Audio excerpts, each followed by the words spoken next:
यमुनानगर बड़ी खबर। हरियाणा में पर्यटन की दृष्टि से यमुनानगर में होगा देश भर में प्रसिद्ध कलेसर नेशनल पार्क में शुरू होगी जंगल सफारी। तो वहीं हथनीकुंड बैराज पर यमुना नदी और पहाड़ी वादियों के बीच वाटर स्पोर्ट्स थीम पार्क में पर्यटक अपने परिवार के साथ फुर्सत के पलों में मस्ती कर पाएंगे। 8 नवंबर को हरियाणा के सीएम मनोहर लाल हथनीकुंड बैराज पर वाटर स्पोर्ट्स और पर्यटन से जुड़ी गतिविधियों का शुभारंभ करने जा रहे हैं। हरियाणा के पर्यटन मंत्री कंवरपाल ने यमुनानगर में प्रेस कॉन्फ्रेंस कर इसकी विस्तृत जानकारी दी। बता दें, जंगलों की सैर और पहाड़ी वादियों के बीच वाटर बोटिंग की मस्ती, एक दिन का कंप्लीट पैकेज अब आपको हरियाणा के यमुनानगर में मिलेगा। पर्यटन मंत्री कंवरपाल गुर्जर ने प्रेस कॉन्फ्रेंस कर बताया कि पर्यटन को बढ़ावा देने के लिए सरकार लगातार काम कर रही है और इस दिशा में कदम उठाते हुए हथनीकुंड बैराज पर वाटर स्पोर्ट्स और पर्यटन से जुड़ी गतिविधियों की शुरुआत सीएम मनोहर लाल 8 नवंबर को करने जा रहे हैं। उन्होंने बताया कि हरियाणा में सुरक्षा कारणों से बंद हुई जंगल सफारी भी जल्द शुरू की जाएगी। हथनीकुंड बैराज पर करोड़ों की लागत से बन रहा थीम पार्क का काम भी जल्द पूरा होगा। वह इन सब गतिविधियों के शुरू होने से पर्यटन को बढ़ावा मिलेगा।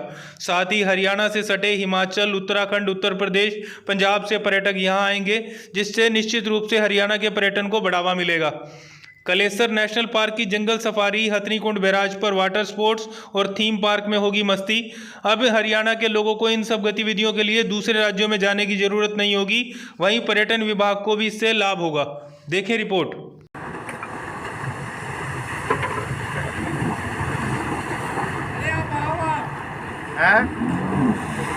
तीन जने थोड़ी हो सकते हैं। आ जाओ, आप आओ। आ जाओ। तो पहले कोणाल को करते हैं ना, मैंने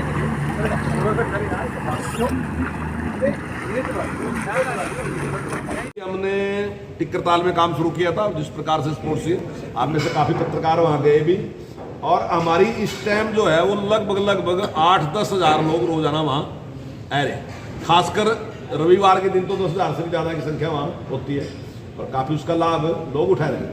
उसके साथ ही हम हॉट बैलून वहाँ पंजौर में शुरू कर रहे हैं। उसी दिन, उससे पहले सुबह माननीय मुख्यमंत्री जी पिंजौर में हॉट बैलून का उद्घाटन करेंगे और उसकी जो उड़ान होगी वो काफ़ी ऊंचाई तक उसको लेके जाएंगे। लगभग 4,000 फुट तक वो उड़ान करेगा। उसका करने के बाद तो उसके बाद माननीय मुख्यमंत्री जी यहाँ जेट स्कूटर और पावर बोट और पैडल बोट, ये तीनों बोट यहाँ पे होंगी। आपने देखा ही है, वहाँ पानी बहुत ही अच्छा है और काफ़ी बड़े क्षेत्र में है, तो उससे काफ़ी लाभ रहेगा और लोगों को आनंद का वहाँ अच्छा होगा। तो उसके लिए एक बड़ा अच्छा। इसके साथ ही हमने अभी सूरजकुंड में कल ही में शुरुआत करके आया। हमने जहाँ पहले हैंडीक्राफ्ट का मेला लगता था जो पूरे विश्व में जिसने अपना एक स्थान बना रखा, तो अभी माननीय मुख्यमंत्री जी के मार्गदर्शन में एक बैठक हुई थी। उसमें हमने एक निर्णय लिया कि हम साल में 2 प्रोग्राम हो रही है, यानी कि साल में 3 प्रोग्राम वहाँ पे करने का हमने निर्णय लिया। तो अभी एक शुरुआत की हमने, दीपावली उत्सव की शुरुआत की है और कल ही मैं उसका वहाँ पे उद्घाटन करके आया और 10 तारीख को माननीय मुख्यमंत्री जी उसके समापन पे वहाँ उपस्थित रहेंगे और काफ़ी अच्छा रिस्पॉन्स हमें मिला। हमारा आइडिया था कि 300 दुकान हमने वहाँ निश्चित की थी, लेकिन हमारे पास 300 से काफ़ी ज़्यादा लोग वहाँ पे पहुँचे हैं और जो वहाँ अपना, कुछ लोग अपनी प्रस्तुति देना चाहते हैं और कुछ लोग अपना जो भी उनका प्रोडक्ट है उसको लेके आना चाहते हैं। ये बिल्कुल पहले मेले से और इस मेले में बिल्कुल अलग टाइप का है। आपने शायद कल देख भी लिया होगा, तो वो भी हमने शुरू किया। इसी प्रकार से दमदमा झील है फरीदाबाद में, उस पर भी हमने एरो स्पोर्ट्स की शुरुआत की और इसी प्रकार के जो वाटर से संबंधित जो गेम है, जैसे अभी मैंने आपसे कहा कि पावर बोट है और जेट स्कूटर है, उसकी वहाँ पे भी हमने शुरू की। इसी प्रकार से जो कौशल्य डैम, जो काफ़ी पानी के मामले में हमारी पूर्ति भी करता है, तो काफ़ी बड़ा क्षेत्र है वो भी, उसका भी हमने प्रोसेस शुरू कर रखा। अगर हमें परमिशन मिलती है इरिगेशन से तो जल्दी हम वहाँ पे भी इसको शुरू करने वाले। ऐसे ही हमने गुरुग्राम में अरावली सफारी, ये विश्व की सबसे बड़ी होगी, 10,000 एकड़ भूमि में ये हम सफारी बनाने लग रहे हैं और लगभग 2,000 करोड़ रुपया इसके ऊपर खर्च होगा। सेंट्रल गवर्नमेंट इसमें विशेष रूप से हमारी मदद कर रही। तो मैं समझता हूँ कि इसके बढ़ने के बाद हमें काफ़ी बड़ा जो हरियाणा को है, काफ़ी अच्छी संख्या में पर्यटक जो है हरियाणा में आएंगे।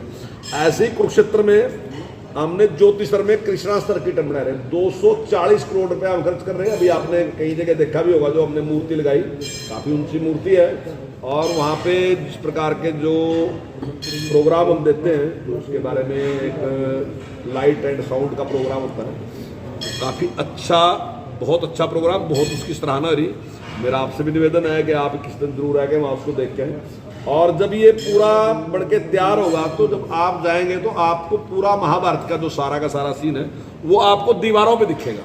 मतलब कोई एक टीवी में या उस पर नहीं दिखेगा, बल्कि आप जैसे जैसे चलते जाओगे आपको दीवारों पे ही सारा कुछ वो दिखाई देगा। ये वर्ल्ड क्लास है और इस पर काफ़ी बड़ा 240 करोड़ रुपये हम इस पर खर्च करते हैं। जैसे अभी हमारा नज़दीक में बंदा बहादुर जी का है, तो बंदा बहादुर जी ने एक बहुत बड़ी लड़ाई लड़ी मुगलों के खिलाफ, और जो सिख राज की पहली स्थापना जो है वो वास्तविकता में अगर कहीं हुई तो वो यहीं पे हुई।